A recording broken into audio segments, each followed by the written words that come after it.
Welcome to the Mr. Skin Podcast, your weekly dose of what's new and what's nude in movies, TV, and Hollywood's sexiest stars. Now get ready for your host, the world's foremost authority on celebrity nudity, Mr. Skin. Legendary Mr. Skin. Dude, Mr. Skin. MrSkin.com. Skin, everybody. Coast to coast, from Los Angeles, Chicago, and New York, it's the Mr. Skin Podcast with your hosts, Mr. Skin and Andrea Lowell. We want to hear from you. Call the show and leave us a voicemail at 484-SKIN-POD. Find all things Mr. Skin Podcast online at MrSkinPodcast.com.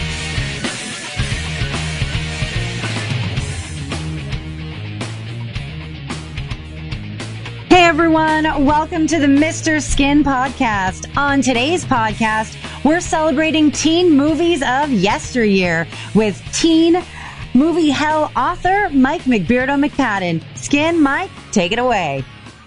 Hey guys, thanks Andrea.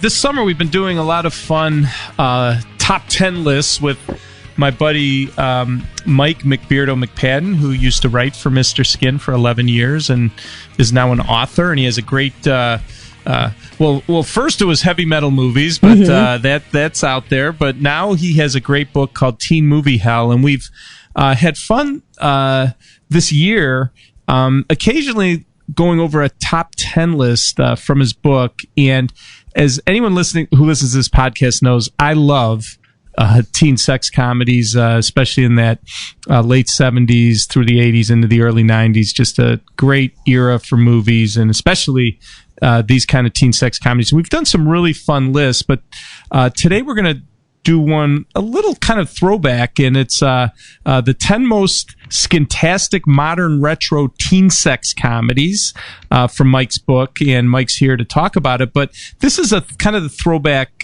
These are movies that are modern movies that are a throwback to the great 80s era, you know, the Porky's, Fast Times, Last American Virgin, kind of the next generation of teen sex comedies. And McPee put this list together. I love it. And you're going to know a lot of this stuff, Andrea. You'll know probably almost all these movies. Right on. What a great concept for a list, yeah, too. I think it's great. And he's going to be great. And he's an expert on this stuff. And I'm going to turn it over to McPee. But the list is the 10 most skintastic modern retro teen sex comedies, the modern day version of movies that we think, or he thinks too, are great movies, our favorite teen sex comedies from bygone era. So McPee, thanks so much, and I'm really excited about this list. Yeah, this is going to be awesome. Anyway, tell me, how do you, for this part of your book where you did the modern retro teen sex comedies, what were you looking for in these films, and what are things you saw in these modern movies that made you think about the 80s? Not just the nudity, right? Right. No, it's the sense of fun, the sense of outrageousness, the sort of anti-authority attitude. Anything goes. A lot of cartoonish humor, offensive humor, intentionally and probably not otherwise in our modern times. But just sort of the fantasy of when you're a kid and these movies were like, there's a party on screen and you're invited.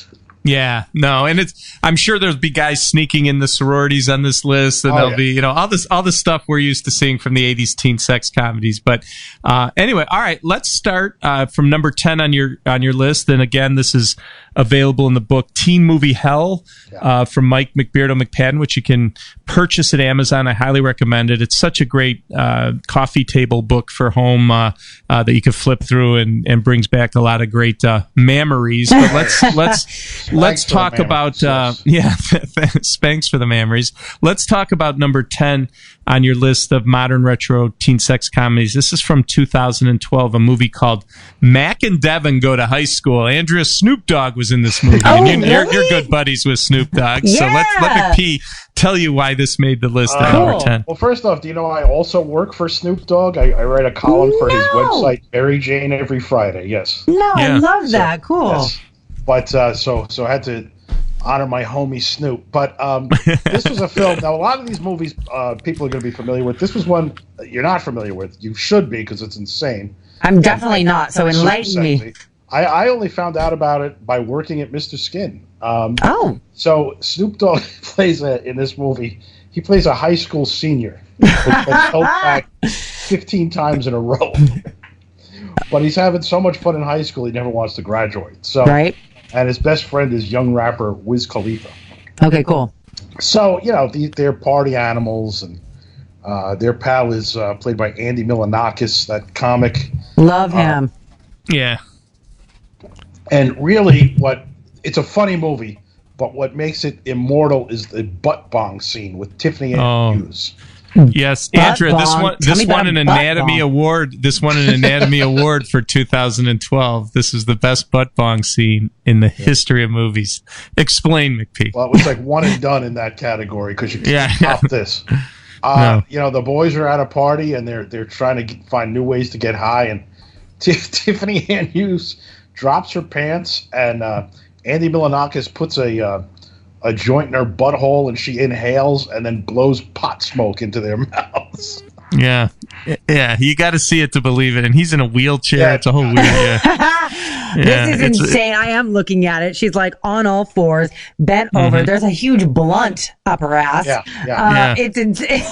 And Snoop's in the room, so there's a big celebrity in the room. It's an amazing scene, and definitely that gives me the 80s. That kind of a scene is what you would see in an 80s teen sex comedy. Side note, has nothing to do with this, but there was one time and one time only I smoked Snoop's weed. Wow. I have never smoked it again. I couldn't drive after one puff. And I am like, I'm a hard partier. And if I couldn't hang on one hit of Snoop's weed, holy shit. That's why they call it the bubonic chronic, because there's nothing else like it. And all these guys in this movie are stoners too, so they were all blazing it up. So that makes it even funnier to me. Oh my gosh, I got to see this. I got to watch this. Yeah, you got to watch that scene in its entirety. It's awesome, but also the movie is fun and great. Got an Anatomy Award in it. Yeah. Oh, yeah.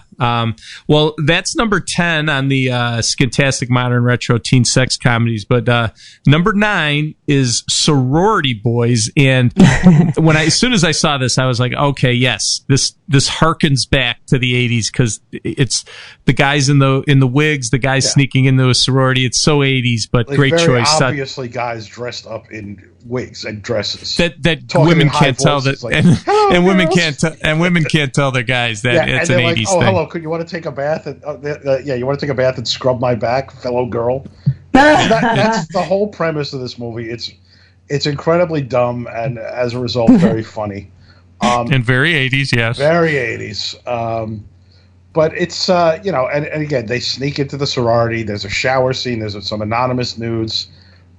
Melissa Sage Miller is naked, but it's not her. It's a body double, even though she's done good nudity elsewhere. Yeah, we have other stuff from Sleeper Cell and Love Object. You could see her nude, but she uses a body double. But that Bree Turner, who did one of my favorite wet T-shirt scenes from Deuce Bigalow, Male Gigolo. Best ever.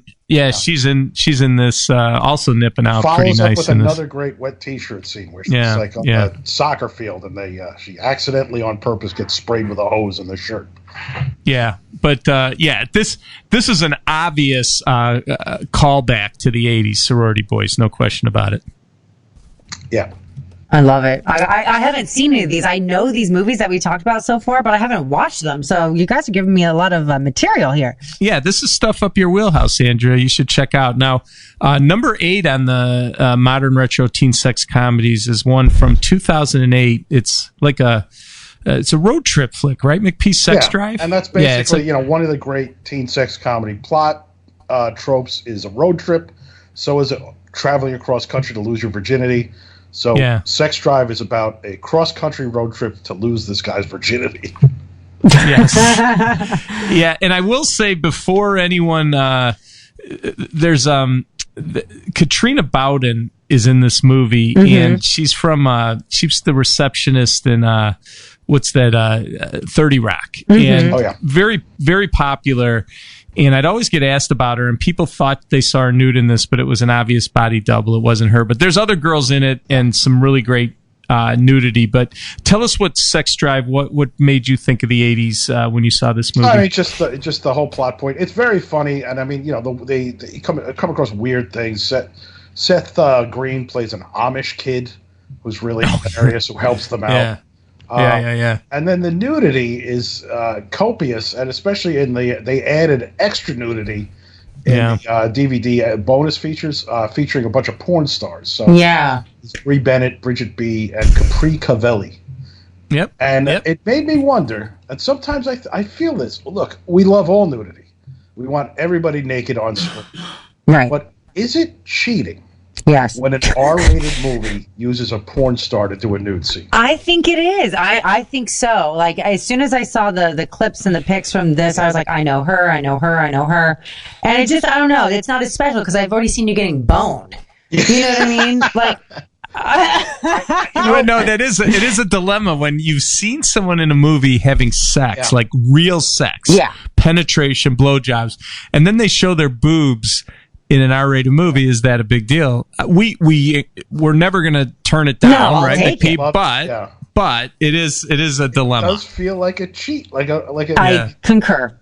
It was like, couldn't you just find some B-movie actress? I mean, had they asked me, I would have done it. I never got the call. You know what I mean? That would be more exciting than a porn star, right? I mean, no, but that's a great point. So that was number 8 on the list.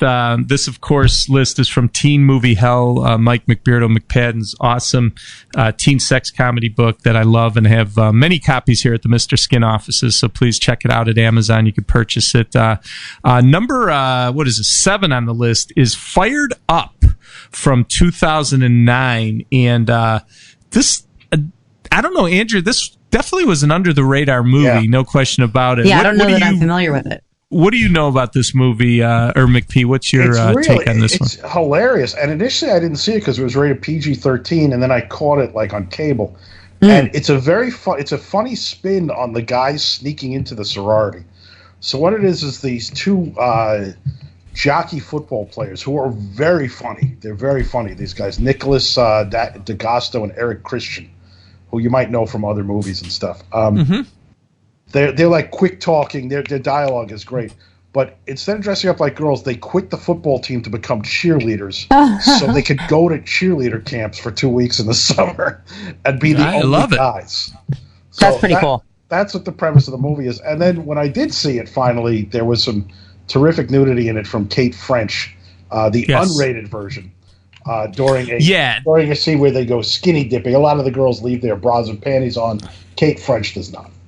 Right, and that's an important point. If you would have gone to the theater, it was PG-13, but then they did an unrated version on a DVD where we got some really good stuff for the website. So definitely go with the unrated version of this movie. Right on. I'm looking at all the pictures, and there's a lot of good actresses in here. We got Annalyn McCord, who's like super hottie from 90210. You have supermodel Molly Sims. I mean, there's some good girls in here. She was on the TV show Las Vegas. She was a big deal back then when she did this movie. Spokeswoman. Yeah, that's right. Yeah, so pretty cool. But yeah, that's a great one because that isn't a movie, even though it's only 10 years old, it's like you said, it's definitely an under the radar, and it's funnier than, it's a funny movie. I think people would like it. So I might even let my son, who's 13, is dying to see. I'll let him see the PG-13 one of this. So that's one for a modern day teen sex comedy. So anyway, that's number 7 on McPee's list. Number 6. This is one you probably know. This one, Andrea. Euro Trip from 2004. Oh yes, good old Euro Trip. It's on TBS all the time. Minus the things you can see on Mr. I was like, really? Yeah. Okay. So it's kind of a sequel to Road Trip from 2000. Same production team, same spirit. And it's just basically, it's about, 4 kids that go to Europe. 2 of them are brother and sister, and there's a hilarious scene where they get too high in Amsterdam and make out with each other. Yeah. That's really funny. A lot of the but, amazing Euro beauties everywhere. They naturally go to a topless beach. One guy in Amsterdam wants to hire a prostitute. Instead, he accidentally hires Lucy Lawless as a dominatrix. Oh, Oh, like tied to the cross and spun upside down and everything. Yeah, so. she doesn't get naked, but she's super hot. But there's lots of good There's lots nudity, of naked especially girls around her too. Yeah. Yeah, especially at that beach scene, and then other girls. Molly Shade with another great scene. Good golly, Miss Molly, that was an awesome one. Yeah, no, lots of good stuff. Yeah, Eurotrip that came out in. The website was only up like probably about 5 years when that came up, but this was a big deal. This was. I was excited because we hadn't had American Pie came in '99, but there wasn't a ton of these type of movies at this time, and I was psyched when Eurotrip came out. It was like, okay, we're going to start having some movies more like the '80s teen sex comedies when this came out. So I'm glad it's on your list. I really dig that. oh, good stuff. Now, number 5 is another one. I have a story about this one. Okay. Number 5 is Van Wilder from 2002. Oh, yeah. Well, for these modern retro teen sex comedy top 10 lists. But here's a little trivia, Andrea. Mm-hmm. The first time I went to the Playboy Mansion, I was in LA, and Gary Delabate from the Howard Stern Show was emceeing a DVD release party for Van Wilder at the Playboy Mansion. Oh, cool. And he invited me because I was in LA for something. And it was so cool because it was the first time I'd ever been there. And my big takeaway from my first visit to the Playboy Mansion was, it was cool when Playmates went in the grotto, skinny dipping and all that. But I was talking to these women who were like, I don't want to call them executives, but salespeople and stuff's wife from the DVD company. Mm-hmm. And they were telling me, they were like, we were here, this is the one place that if we're ever going to go skinny dipping, it's going to be at the Playboy Mansion. Absolutely. And it was so hot to me because these weren't Playmates. They were just housewives that had kids or young, were married a few years. And they said, screw it, I'm going to go skinny dipping because I'm at the Playboy Mansion. To me, it was so hot. But that was at the Van Wilder DVD release party, and that's my big takeaway from that. But anyway, McPee, talk about this movie because this was a National Lampoon. Yeah, it revived the National Lampoon, which had, of course, established itself in 1978 with Animal House. Had then, they didn't have a lot of luck with movies except for the Vacation film series. Mm. So this was a successful attempt momentarily to revive the National Lampoon movie franchise. So it was National Lampoon's Van Wilder. And it was also connected to Animal House. So Ryan Reynolds, this made him a star. He was sort of below the people radar. forget that. Yeah, people forget that. Yeah, he was on sitcoms and stuff, and then he was Ryan Reynolds after this. Right. He plays a guy who's in his 7th year of college, big man on campus, the wheeler dealer, and he's like, I can't leave. This is the greatest life possible. Yeah. So his father was played by Tim Matheson, who was Otter from Animal House. Mm-hmm. Yep. Nice connection there. Tells him, you got to go. So he's got to pass college and get out of here. So that's what the movie is about, is him trying to graduate college. And one of the ingenious ways he comes up to study is he gets naked girls to write, flashcards. Yeah, like flashcards on their chest. Yeah, Jesse Capelli. Yeah. Cards. Yeah. Yeah. Now, isn't Jesse Capelli also an adult star, or am I tripping? I don't know. Well, did I stump you guys? Could be. Yeah, to be honest, I don't know the porn world as well as you, Andrea, but she's been nude in other things, but I don't know if I've ever seen her do full-on porn. Maybe CP could research this. Do some quick research for us. Yeah, I just feel like the name sounds so familiar, the body sounds so familiar, but I don't know that I've ever seen her in any mainstream stuff other than this, so... Well, no, she did a movie called Perfect Opposites in 2004. All right. A mainstream film where she was topless. But are you saying, CP, are you discovering Jessica Capelli doing porn over there? Yeah, it looks like she's got some lesbian porn at least. Oh, well, okay. Good eye. Yeah, I did not know that she did porn. Now I'm like, after this taping, I have some work to do. Okay, let me clarify though. I'm not I don't watch so much porn. I know these girls because of my work at Playboy TV. So I want people to know if they're listening to the show for the first time, I'm not some porn addict. Not that there's anything wrong with adult. It's just that's how I know these girls. No, I know that too because you actually when I'm with you at shows and stuff you'll get on your phone be able to call porn stars and stuff, and I'm always blown away by that. You're like famous porn stars, but you know them. But I did not know that she did that. And add it to the trivia. Add it to the trivia. Yeah, that's awesome. Yeah, I just knew her from mainstream stuff. That's a sleeper, and she's so innocent and fun in that, you know. So anyway, yeah. But if you don't know who we're talking about, she's the girl from Van Wilder that had the math equation on her titties. Yeah, they put math equations on her chest. So, literal flashcards. Or flesh cards. Yes. So exactly. Van Wilder, definitely, that is such a throwback movie, and great number 5 on the list. And number 4, which is what teen sex comedies are all about, is the classic Road Trip from 2000 with Tom Green. That's awesome. I love that you have this on the list. Yeah, tell us about that movie. And, Tom Green was originally not in the movie. What? It was it was just the classic setup. With a little modern spin. So Breckenmeyer plays a college guy who cheats on his girlfriend, makes a video of it, accidentally mails it to his girlfriend in Texas. He's like in Boston. Yeah. And then piles his buddies into a car to try and beat the tape through the mail, to try and get there so he can intercept the tape before. The good old days of snail mail. But in the interim, while they were making the movie, the Tom Green Show took off on MTV, and they brought him in to to just shoot some outrageous Tom Green stuff. There's a part where he's playing with a mouse, he puts the live mouse in his mouth, and the classic Tom Green. The thing with the snake, outrageousness, and because what it is he's the RA. He's like the guy in charge of the guys, the road tripping guys' floor in their dorm. So continually go back to him, he's at home base in the dorm. So they'll be on the road. Something happens, they'll call him, and you'll see a little Tom Green bit while he's back in their dorm. So super funny movie. Stifler from American Pie is in it. DJ Qualls from The New Guy is. Love him. Yeah. Paolo Costanzo, who's on the TV show The Royal Pains, he's like the stoner dude. And big nude scene for Amy Smart. Yes. Love this. One of the best nude scenes of the 2000s. And director Todd Phillips, who would then go on to make the Hangover movies, so he's a major blockbuster maker. He's the new Joker movie with Joaquin Phoenix is a Todd Phillips film.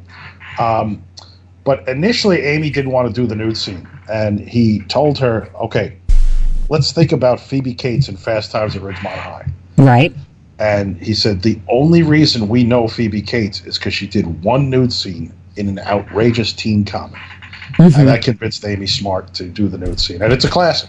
And it's so great. If you watch this scene again with Breckenmeyer in bed, she walks up to him. She's wearing panties and a shirt. She takes the shirt off. It is such a great nude scene. Can't say enough about it. And I'm glad you put this on the list, because that's not only a great movie, but that scene in particular is awesome. I also love the scene with the girls in the bathroom too. Yeah, that's really awesome too. That they're not famous, Elia Campbell and Jacqueline DeSantis, but they're doing the thing where it's super sexy because they're wearing towels around their waist like guys do, but then they're topless. Yeah, it's it's really cool. It's a great scene. But Road Trip at number 4 on McPee's list of the 10 most Skintastic modern retro teen sex comedies. A great choice. So now we're down to number 3, and Andrea, you know this movie. Oh yes, I do. Yeah, it's called Varsity Blues from 1999, and this is a movie that a lot of people refer back to, remember it, and there really wasn't a ton of nudity in it, but it was very sexy and just had some scenes that are iconic in it, McP.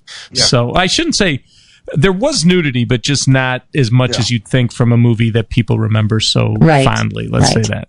Well, it was actually Varsity Blues was actually the first of the retro teen comedies of the 90s to make it into the theaters. It was like in that's right. Yeah. It was like late January, early February it opened, and even before American Pie. Yeah, months before, like 6 months before almost. And it was a big hit. It was a surprise hit because it delivered. It's a good high school football story. John Voight is the football coach, and James Vanderbeek is Mox, the hero of the football team. So you have a fairly straightforward football story mixed in with a lot of cartoony elements, like Mox's little brother is trying out all these different religions, so he's like walking around carrying a cross and stuff. And then, of course, the outrageous partying, and one of the great teen sex tropes is the guys all get together to go to a strip club. They get there, and who's on stage? Their teacher. Yeah. And instead of being shy about it, Tony Perensky, yeah. She's like, all right, let's do this. So she gives them the show of their lives. But really, the before and after iconic moment in this is not technically nudity, but one of the sexiest scenes in cinema history is Allie Larder modeling her whipped cream bikini. Oh, yeah. The best. Do you know that wasn't whipped cream? Yeah, I know that. Do you know what that was, McP? I believe it was shaving cream. That's ding, ding, ding, ding. Yeah. Whipped cream would melt and be sticky, yeah. Yeah, and having done a few things with some whipped cream myself, what happens also is when it starts heating to your body temperature and you don't get rid of it or wipe it off, it starts to spoil a bit. So it's best to use shaving cream. That's interesting. Yeah. As Now someone you who know. hasn't used it in those ways, that's good to know. But yeah, Varsity Blues. But yeah, McP, think even for 1999, the way this to me harkens back to the 80s is only back then would a teacher of a high school team be a stripper and not care, right? When all the boys walk into the strip club. So yeah. only back then. Nowadays She would thinks never they're happen. Cool for coming to see her at the strip club. Yeah, I know, and she doesn't mind it, and she's got to go back and teach them, and they have to take her seriously the next week. So yeah, but anyway. So that was number 3, and we're down to the final two here, and this big 2, the 10 most Skintastic modern retro teen sex comedies. Number 2, Andrew, you know this movie, Not Another Teen Movie from 2001. And, for sure. Yeah, and lots to talk about with this, but McP, what's your spin on this one? Between 1999, when Varsity Blues came out, and December 2001, when Not Another Teen Movie came out, there was an explosion of teen comedies. Now, unlike in the 80s, there wasn't a lot of nudity. Most of them were rated PG-13. Mm-hmm. So you had like She's All That and 10 Things I Hate About You. Very popular films. These are the coming-of-age films for that generation. The way for me and Skin, it was Porky's and Fast Times. Right. But some of them were very raunchy, and Not Another Teen Movie tapped into that and decided to be the raunchiest of them, almost, but to definitely send it up. Now, it's an Airplane-style spoof, so it's a parody film, and everything is a joke, everything is a sight gag, and the spoof of Shannon Elizabeth's character, Nadia, in American Pie, is played here by Serena Vincent. She is a foreign exchange student from an unidentified country. Yep. With a weird accent. Yeah. Areola, and she's completely naked everywhere she goes. So she's in school naked, she's walking down the street naked, she's got everything. And it's like the emperor has no clothes type thing, because people just react to her normally, but she's... they react as though she's wearing clothes and she's completely nude. It's very funny. And it's funny. I love the one where she's wearing the backpack. Yeah. So she's walking... She's trying to find in clients. She's completely naked, and of course her backpack is see-through. It's like clear. But it's a legendary movie for nudity. Serena Vincent, Not Another Teen Movie, is just classic. The movie's great. The nudity's off the charts. And there were other, our friend Jesse Capelli was nude in there. Mm-hmm. I'm trying to think who else. Mia Kirshner also did one.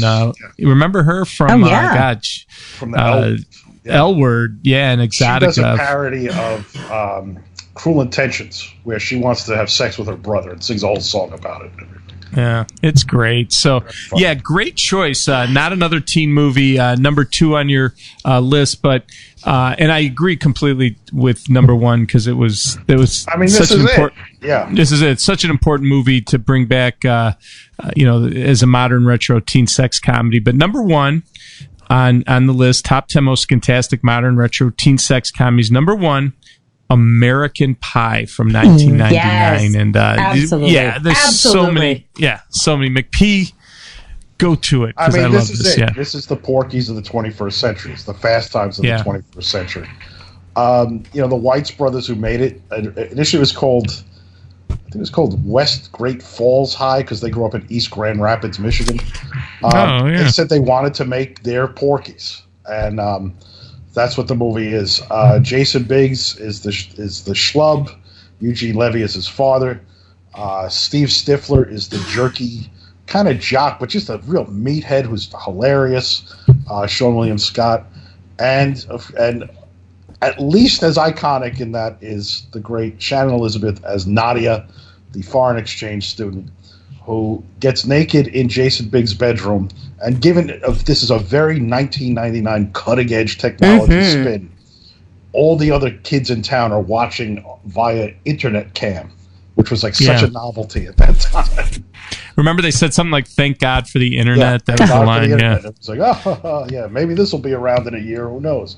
And again, a big 99. What else happened that year of note in nudity history, Mr. Skin? Oh, maybe a certain website was formed on August 10th. Yeah, this movie... the year that American Pie came out, and I think it was released in July, my website literally came out 1 month later, so I was perfect timing with American Pie. Yeah, and it doesn't get better than that.